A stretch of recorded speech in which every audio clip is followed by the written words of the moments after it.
Hello, and welcome to March's newsletter letter. For those who have just signed up, thank you so much for your support and welcome. For those who have been a subscriber of the newsletter, hello, welcome back as well. So, this month, what I wanted to talk about was this idea of negative emotions. And what I mean by this is a lot of times we are taught to be good or taught to behave a certain way, and we are not always supported to express all of our emotions, the full spectrum. A lot of times we're praised by the positive emotions that we share.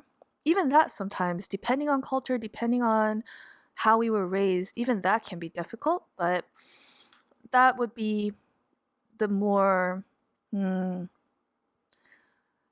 accepted way of behaving. And on the flip side, when we talk about negative emotions, whether it's anger or jealousy or hatred, all those more dense, heavier energies, that they tend to be brushed into the category of negative.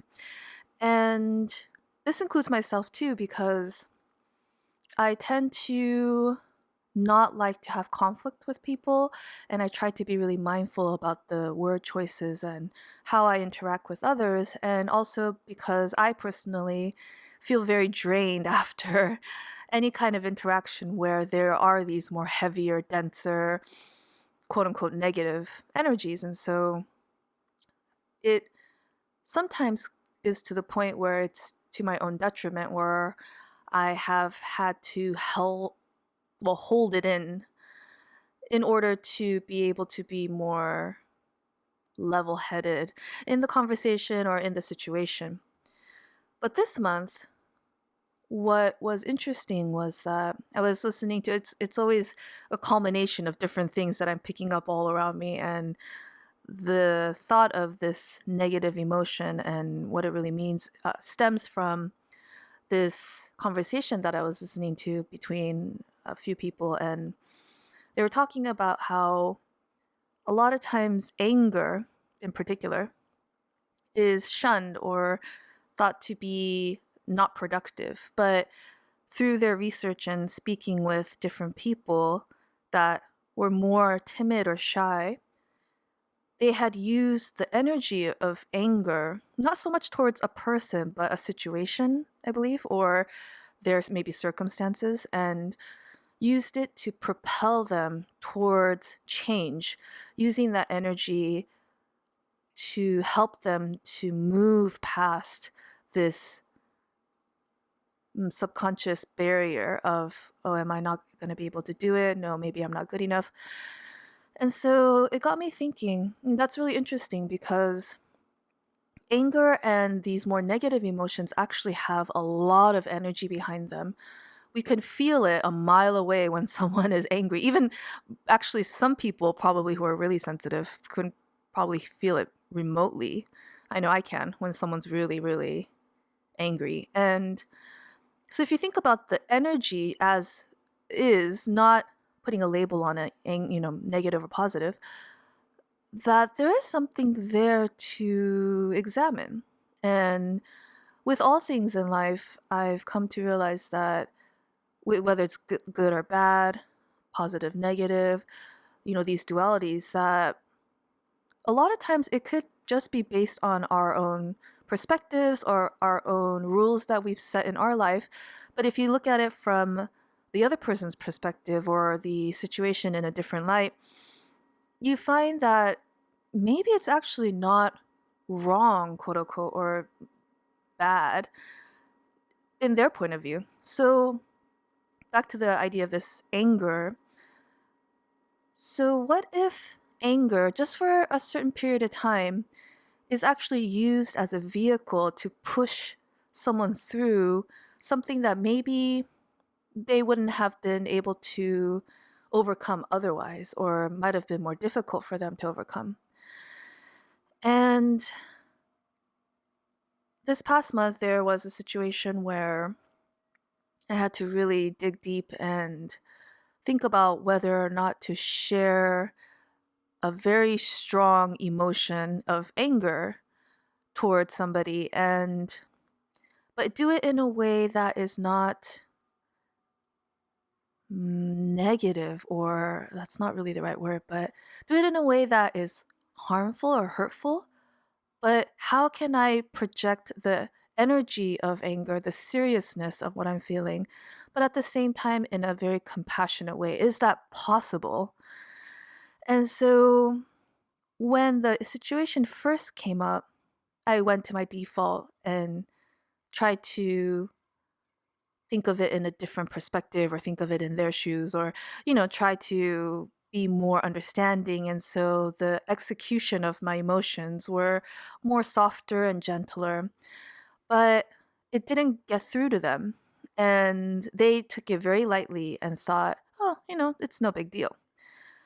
For me, it really bothered me, not because so much of their response, but it was more this idea of my anger coming from a place of caring, that I wanted them to take it seriously, that what I'm trying to express was very, very important, and didn't want them to think, oh, Satsuki, she never gets mad.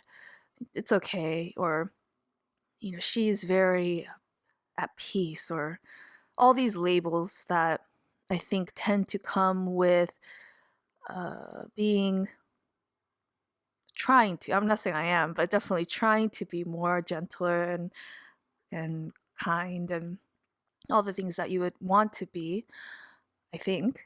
And so I thought, thinking back to that conversation about anger and how to use it to really affirm one's thoughts and beliefs, but not in a way where you're pulling out someone's head, pulling off someone's head, or that you're trying to be malicious, but truly trying to get your true emotions across. So I approached it again, and as uncomfortable as it was, because I knew that there was a possibility of it creating waves, creating quote unquote negative emotions and difficult conversations, that the need to express the seriousness of what I was trying to convey was more important than keeping the peace, if that makes sense. Or keeping the peace with something simmering underneath. I think that also is not good. So when I reapproached the situation, I, one, made it a point to really first examine, where is this anger coming from, the root cause of it, what is it tied to, and really broke it down so that I can understand where this is stemming from. Because a lot of times I think with negative emotions, the difficulty is that we're very reactionary. We either have to have like an outburst right away because we feel offended, or you have to defend ourselves, or we're hurt. There's something else that comes along with it. So I didn't want any kind of secondary reactionary emotion to come through, but I just wanted to project and deliver the actual content, I guess, or the actual reason for the anger, so that the other person understands that I'm not just angry for the sake of being angry, or that I'm trying to hurt them. It's because the energy of anger comes from this place. So after I broke it down, I realized that it stems from a lot of different places, my own triggers, childhood memories, things that I've probably picked up along the way. All these different things were tied to it. And so I was able to understand, like, okay, so I do still believe that the anger is warranted. I don't believe that I need to go and yell or scream or declare my anger or anything, but I still want them to understand that I am angry because of the lack of seriousness that was understood, I guess, by them.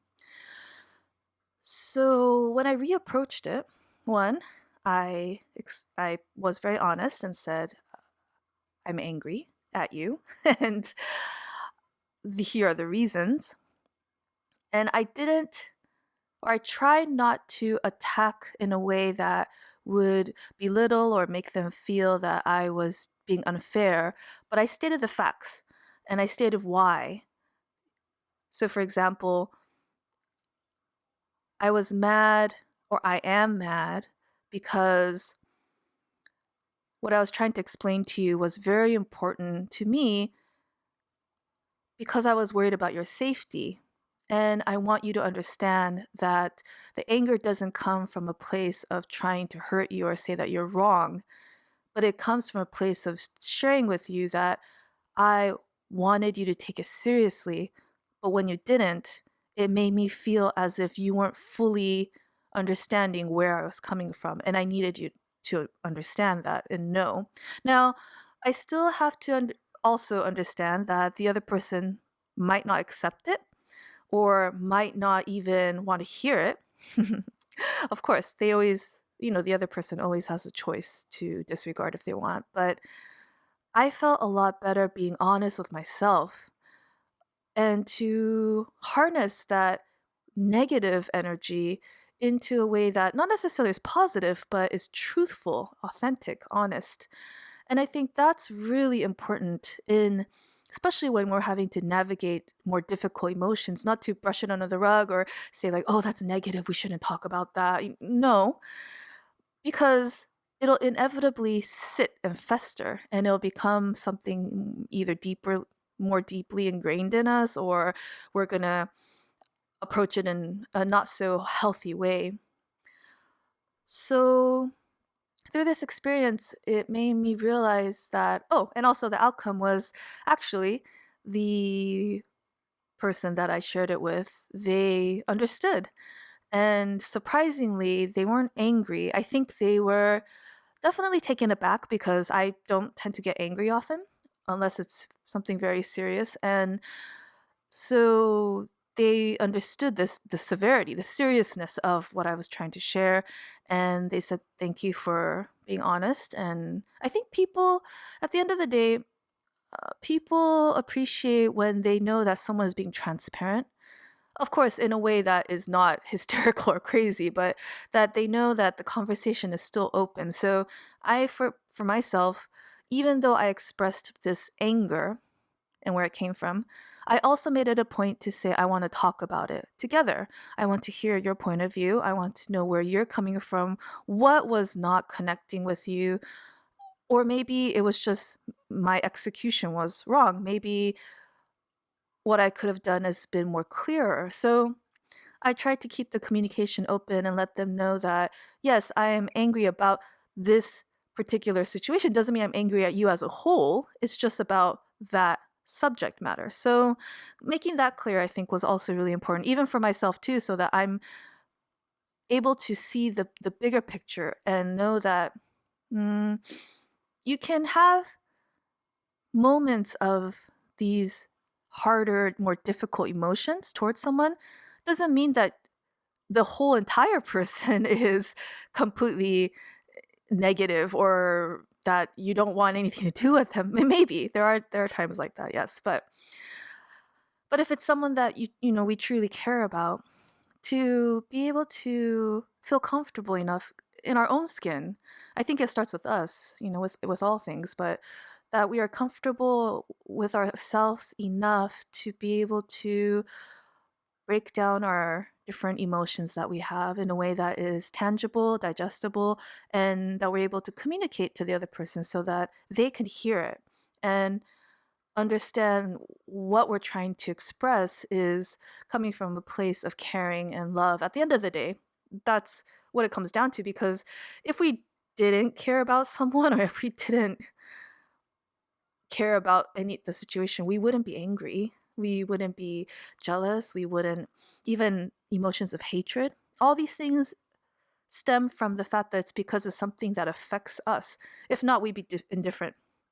And so if you think about it that way, it's kind of, how they always say it's, the flip side of a coin, love and hate, all these very extreme emotions, and just extreme in good and can be in destructive ways. But I think that it's good to recognize that the more heavier emotions that we have, if we were to follow the path back, deeper, deeper, deeper into ourselves, we find that it does actually have this wisdom or nugget of truth that comes from deep within us. And all humans, we are built, I believe we are built on love, not the, oh, love that we think about, but love in the sense of loving humankind, loving other people, the love we have towards nature, all these different things that we feel very connected to on a fundamental level. I think that's what we're built on. And so, even with negative emotions, I feel that if we were to go back the path, we would find that there is some anchor in compassion or love, thoughtfulness, all those different things that we tend to feel that is separate from negative emotions, but actually it's not if you really tune into it. And I think that's where we can find our voice and that authenticity that we're trying to express when we're trying to communicate with other people and in situations. So, in conclusion, what I wanted to leave you with for this month is, what are some of the emotions that you tend to shy away from, or that you tend to not want to engage with because it makes you feel really uncomfortable? And where does it root from? Does it come from childhood, what you've been taught? Is it old memories, or is it old programming? Perhaps it is still present in your day, like in your life today and now, but it can also be old programming, meaning that it's something that you believe in, but it doesn't necessarily mean that it's applicable to your current life. And if so, what are some of the things that we can do to proactively start, I guess, spring cleaning? Spring is coming, so perfect time to do some inner spring cleaning. I always think about that when it starts getting sunnier. But to let go of these ideas that no longer serve us in sustaining ourselves in our lives. And that also goes with positive things too. I tend to believe that we always want to hold on to positive ideals of ourselves, but maybe those are also outdated. Maybe we've, quote unquote, upgraded or leveled up, or we've changed, and it's time to bring in some new ways of viewing ourselves and in the world. And that's also really wonderful. We feel invigorated, new paths open up, new ways of seeing things open up. And so we're constantly evolving. And it's always nice to reevaluate where we're currently at. And finally, the last question is, when do you feel the most uncomfortable when sharing these negative emotions? Is it more towards the people that are close to you? Is it more situation based? Is it more in the mind, where if you think about a certain topic, or I don't know, some people get triggered by things, and does it always happen consistently? And why? Why is this such a trigger? And is there a way for you, myself included, but way for us to really examine these triggers and to slowly let them go? Sometimes all it takes is for us to reevaluate and to sit down with them and really break them down. And after we break them down, we realize, you know what, actually, this doesn't really belong in my life anymore. And we can let go of it quite easily. Other times we would maybe need to leave it alone for the time being. Maybe it's just too intense, and we can get through to a certain point, but after a certain point, we think, okay, it's a little bit too much for me right now. I will come back to it, but I just need for it to sit. And sometimes that's also necessary because, as I was sharing, we evolve every single day. We're changing, we're becoming, I want to believe, becoming more and more ourselves. And through the wisdom and these experiences that we have, maybe we can revisit it at a later time and it'll be an easy puzzle to solve. Like, oh, why did I think of that before? Well, maybe because the timing was wrong, or maybe because we just weren't at that point in our lives yet. So it's okay to leave it. But I think it's important to address it, not to ignore it? And or is it something where we need to step out of our comfort zone and to share with another so that we can work through the different things within those stuck emotions and be able to free them for us from ourselves? Because when we are able to, one, be honest with ourselves and to take things within ourselves that might have been lodged in and ignored, to take them out, to re examine them, to clean them out, and whether or not the other person that you express this to accepts it or even wants to talk about it, maybe they don't even want to deal with it, but that's okay. That's for them to decide. It's not for us to say whether or not they should understand. It's difficult. It's really difficult because sometimes because of that, we might not feel like there's a conclusion, but we have to understand that the conclusion, at least from our end, is to, again, fully connect with ourselves, to deliver in a way that is very mindful and thoughtful of the other person in hopes that they will want to connect back. And that's as far as we go for our journey if it's connected to another person.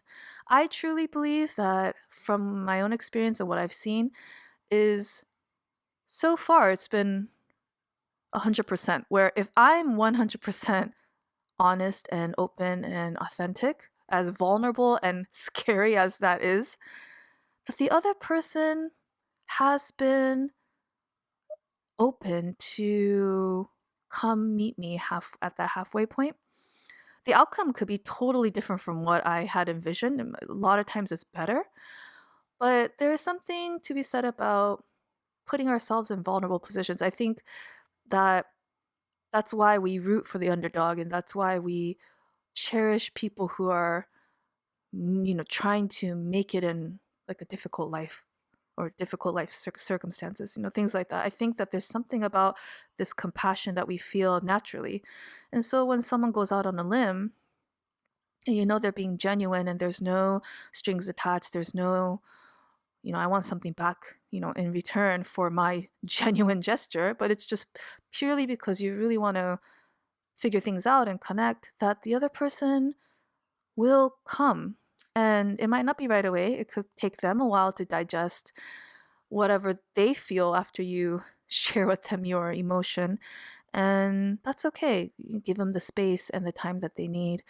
And during that time, it's actually quite peaceful knowing that what you shared is your truth. Not right or wrong, not good or bad, just that it's your truth.